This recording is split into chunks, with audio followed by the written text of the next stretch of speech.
कैसे हो बच्चों आप सब। आज का जो मेरा क्लास है ये आइसोमेरिज्म का सेकेंड सीरीज है। आपने आइसोमेरिज के फर्स्ट पार्ट में चेन आइसोमेरिज्म पढ़ा था। उसमें हमने लास्ट में एक होमवर्क दिया था, वहीं से आज का क्लास स्टार्ट होगा और 100% आपको आइसोमेरिज्म का वीडियो आप देख चुके होंगे। चेन आइसोमेरिज्म का सेकेंड लेक्चर हमारा जो होगा वो आज होगा पोजीशन आइसोमेरिज्म। पहले हम चेन आइसोमेरिज्म का कुछ एग्जांपल्स देखते हैं और फिर से एक बार रिकॉल करते हैं प्रीवियस लेक्चर को, फिर मैं आगे बढ़ूंगा जिससे हम प्रीवियस टॉपिक को कनेक्ट कर सकेंगे नेक्स्ट टॉपिक में। तो आज का जो सवाल है मेरा, draw the chain isomers of C5H12 जिसका नाम पेंटेन होता है। आपसे पूछा जा रहा है अब चेन आइसोमर्स लिखें, किसका? पेंटेन का। तो हम चेन आइसोमर्स एक क्वेश्चन बना के हम समझ सकते हैं C5H12 जिसका नाम होता है पेंटेन। जिसका नाम क्या होता है बच्चों? पेंटेन नाम होता है जिसका, उसका हम क्या लिखेंगे? चेन आइसोमर्स लिखेंगे। तो पहला चेन क्या बन सकता है? पहला चेन बन सकता है, आप देखेंगे CH3 CH2 CH2 1 2 3 4 और 5। सबसे पहले हम आइसोमरिज्म जब लिख रहे थे, आइसोमर जब लिख रहे थे तो हमने बताया था आपको कि उसके आइसोमर पर लिखने के लिए सबसे पहले आप नॉर्मल चेन लिख दें, मतलब नॉर्मल एल्केन का चेन लिख दें। तो नॉर्मल मतलब नो हैविंग ब्रांच चेन। तो यहां पर हमने क्या किया, 5 कार्बन था, 1 2 3 4 5 कार्बन का याद होगा, नाम होता है normal pentane. Normal pentane first isomer हो गया। दूसरा आइसोमर क्या था? हमें मोलिकुलर फॉर्मूला सेम रखना है, स्ट्रक्चर अलग अलग रखना है। उसमें भी चेन आइसोमर पहचानने का तरीका हमने ट्रिक समझाया था कि मेन चेन में कार्बन एटम की संख्या ज्यादा और कम होगा। तो पहला चेन हो गया। सेकेंड चेन क्या बन सकता है? CH3 CH2 CH CH3 1 2 3 4 और 5 CH3। जब हम ऐसे बात करेंगे, जब इसको हम ऐसे स्ट्रक्चर लिखेंगे, सबसे पहले आप ये देखोगे मॉलिक्यूलर फॉर्मूला सेम है या नहीं है। तो 1 carbon 2 carbon 3 carbon 4 carbon 5 carbon, 5 carbon हो गया। 3 हाइड्रोजन 2 हाइड्रोजन 5 1 6 3 9 3 12 12 हो गया। तो मॉलिक्यूलर फॉर्मूला सेम हो गया। अब मेन चेन में जोड़ेंगे 1 2 3 4 5। अब मेन चेन में 1 2 3 4। मेन चेन में जहां कार्बन की संख्या कम हो उस केस में याद होगा ना चेन आइसोमर होता है। तो यहाँ पे ये हमारे 5 कार्बन का चेन था, ये हमारे 4 कार्बन का चेन है। अब नाम भी लिख देंगे क्योंकि दोनों का नाम अलग होगा तो फिजिकल केमिकल प्रॉपर्टीज भी अलग होगी। तो नाम क्या हो जाएगा? 2 मिथाइल 1 2 3 4 मेन चेन होगा। 2 मिथाइल नाम क्या हो जाएगा? ब्यूटेन। 2 methyl butane. इसका मतलब नाम हमने आईपीसी नाम सिखा चुका हूं। तो यहाँ पे 1 2 3 मेन चेन में एक ब्रांच चेन है, दूसरे नंबर पे नजदीक है 2 मिथाइल और 1 2 3 4 है ब्यूटेन हो गया। पहला आइसोमर ये हुआ, दूसरा आइसोमर ये हुआ। क्या तीसरा आइसोमर पॉसिबल है? क्या तीसरा आइसोमर पॉसिबल है? जब तीसरे आइसोमर की बात होगी आपको ध्यान से समझना है। अब ये चेन कहां जा सकता है बच्चों? ये चेन यदि हम यहां पे लगा दें, इस चेन पे लगा दें, तो वो भी 2 मिथाइल ब्यूटेन ही होगा। इसके अलावे ये कहीं लग नहीं सकता। तो एक हमारे पास कंडीशंस है CH3, इसको जो है उधर साइड लिख देते हैं। दूसरे के बाद क्या तीसरा पॉसिबल कोई है? तीसरा पॉसिबल कोई है? देखो क्या पॉसिबल है तीसरा कोई चेन। तो यहां क्या आ जाएगा? CH3 CH3 1 2 3, ऊपर भी एक CH3 और एक नीचे भी CH3 आप दे सकते हो। ऐसा भी हो सकता है। तो 1 carbon 2 carbon 3 carbon 4 carbon 5 carbon, 3 hydrogen 6 9 12। इसमें कॉन्सेप्ट आ गया यदि सेकेंड लास्ट कार्बन पर एक एल्काइल ग्रुप का मेंबर में सिर्फ मिथाइल हो, उसको कॉमन नेम में आइजो मिथाइल बोलते हैं, आइजो एल्केन बोला जाता है। सिमिलरली सेकेंड लास्ट कार्बन में ऊपर भी मिथाइल ग्रुप और नीचे भी मिथाइल ग्रुप हो, ऐसे कंपाउंड का जो कॉमन नेम होता है नियो एल्केन के नाम से जानते हैं। जिसका नाम क्या हो जाएगा, 1 2 3 4 5, नाम क्या हो जाएगा, नियोपेंटेन। क्या नाम हो जाएगा, नियोपेंटेन।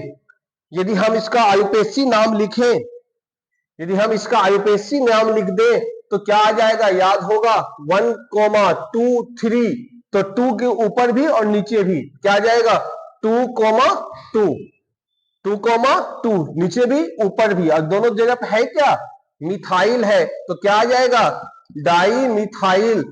क्या आ जाएगा, डाई मिथाइल। और ये मेन चेन है, तो कितने कार्बन है भाई, 3 कार्बन है, तो नाम क्या हो जाएगा, प्रोपेन। नाम क्या हो जाएगा, प्रोपेन। तो आप गौर से देखो C5H12 का पेंटेन का जो आइसोमर लिखेंगे, पहला हो गया हमारा आइसोमर, पहला जो आइसोमर होगा वो नियोपेंटेन हो गया, नॉर्मल पेंटेन हुआ। दूसरा जो हो गया मेरा 2 मिथाइल ब्यूटेन हो गया, और तीसरा जो हो गया मेरा 2 डाई मिथाइल प्रोपेन हो गया। इसी को हम नियो एल्केन के नाम से जानते हैं, जहां पे सेकेंड लास्ट कार्बन पर मिथाइल ग्रुप हो, ऊपर भी नीचे भी। ये मेरा क्या कहला जाएगा, प्रोपेन कहला जाएगा। ये चेन आइसोमर था, तो चेन आइसोमर आपको समझ में आ गया होगा। चेन आइसोमर किसको बोलेंगे हम, चेन आइसोमर का कॉन्सेप्ट क्या होगा, जब आपका मेन, अब क्या तीनों चेन आइसोमर है ये चेक करना है, जरूरी नहीं है सब आइसोमर चेन आइसोमर हो, जरूरी नहीं है, हम चेक करते हैं 1 2 3 4 5, ठीक है, 1 2 3 4 5 चेन था, 4 चेन हुआ, 1 2 3 ही हुआ, इसका मतलब तीनों चेन आइसोमर ही कहलाएगा। आज का जो टॉपिक है मेरा, ये पुराना टॉपिक था, ये होमवर्क था आपका। आज का जो टॉपिक है उसका नाम है पोजीशन आइसोमर, जिसका नाम है पोजीशन आइसोमर। समझ में आ गया होगा आपको। है वो टॉपिक है हमारा पोजीशन आइसोमर।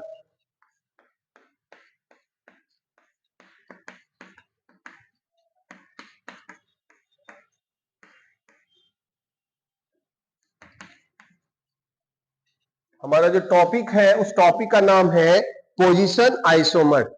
बच्चों पोजीशन आइसोमर क्या होगा, पोजीशन आइसोमर किसको बोलेंगे, चेन तो समझ में आ गया हमें, बोलोगे सर मेन चेन में कार्बन एटम की संख्या कम होते जाए चेन कम होगा, और मेन चेन में कार्बन एटम की संख्या कम होगी, जिसको हम चेन आइसोमर बोलेंगे। पोजीशन आइसोमर क्या होता है, किसी भी कंपाउंड्स का जो कंपाउंड है वो तभी पॉसिबल है पोजीशन आइसोमर्स, क्योंकि दोनों के बीच का जो डिफरेंस हो, किसकी डिफरेंस, फंक्शनल ग्रुप के पोजीशन का। कोई भी फंक्शनल ग्रुप का जो पोजीशन होगा, उसका पोजीशन यदि चेंज हो रहा है, उसी के कारण हम पोजीशन आइसोमर बोलते हैं।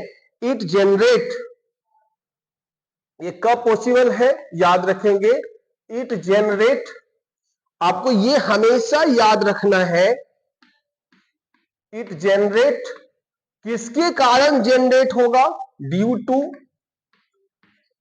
टू द डिफरेंसेज,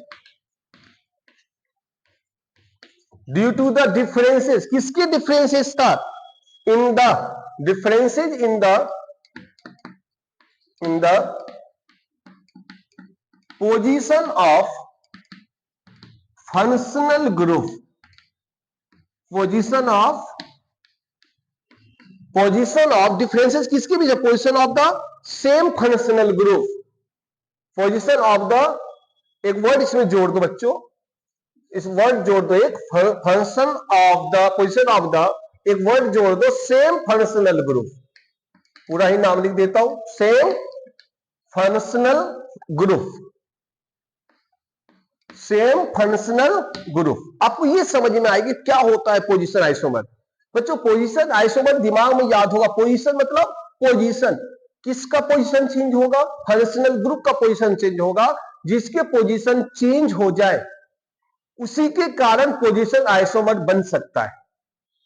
किसके कारण पोजीशन आइसोमर बनेगा? इट जनरेट ड्यू टू, ये तभी पोजीशन आइसोमर जनरेट होता है due to the differences in the position of the same functional group. एक ही फंक्शनल ग्रुप अलग अलग पोजीशन में रहे तभी जाके पोजीशन आइसोमर पॉसिबल है।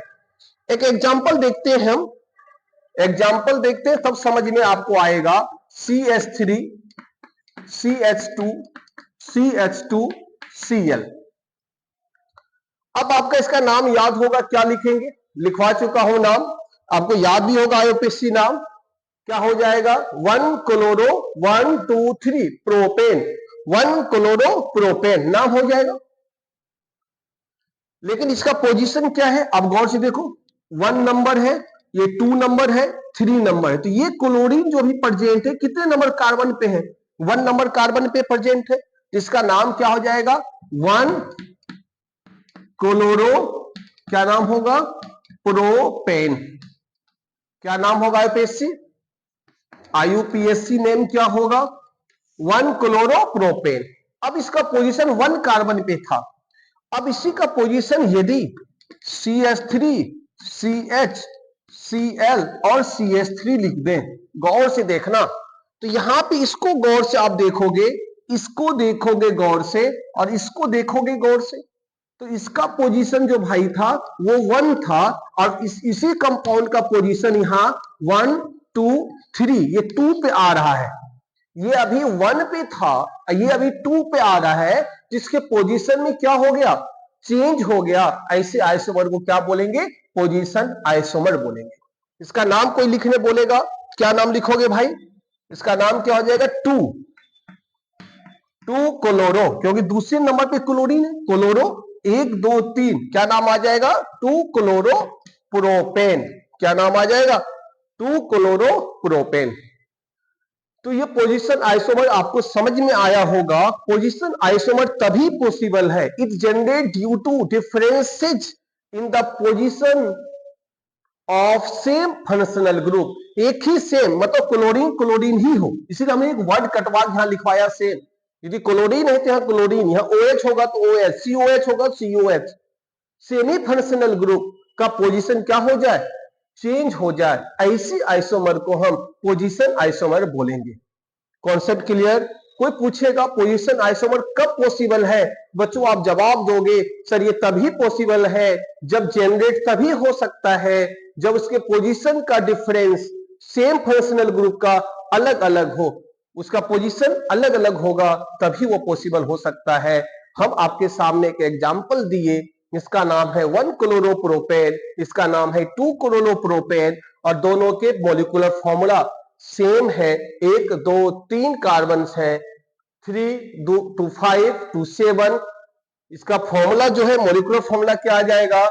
C3H7Cl, 1 2 3 3 2 5 2 7 Cl। तो इसका भी मॉलिक्यूलर फॉर्मूला वही है। यहां देखो 3 3 6 1 7 1 2 3, इसका भी मॉलिक्यूलर फॉर्मूला यही है। ये दोनों एक दूसरे का क्या कहलाएगा? पोजीशन आइसोमर कहलाएगा। ये दोनों एक दूसरे का क्या कहलाएगा? पोजीशन आइसोमर कहलाएगा। यहां तक आपको समझ में आ गया होगा पोजीशन आइसोमर क्या होता है। कुछ एग्जांपल्स और देखेंगे पोजीशन आइसोमर का 2-3, उसके बाद समझेंगे एक्स्ट्रा टॉपिक। नेक्स्ट टॉपिक देखते हैं इसी में।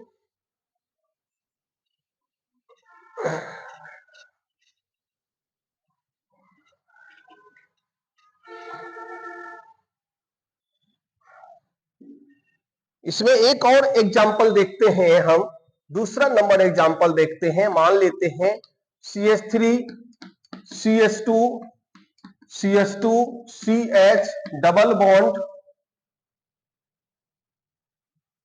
ऐसा करते हैं यहीं पे डबल बॉन्ड लगा देते। यदि हम यहां पे डबल बॉन्ड लगा दें तो याद होगा क्या हो जाएगा आपका?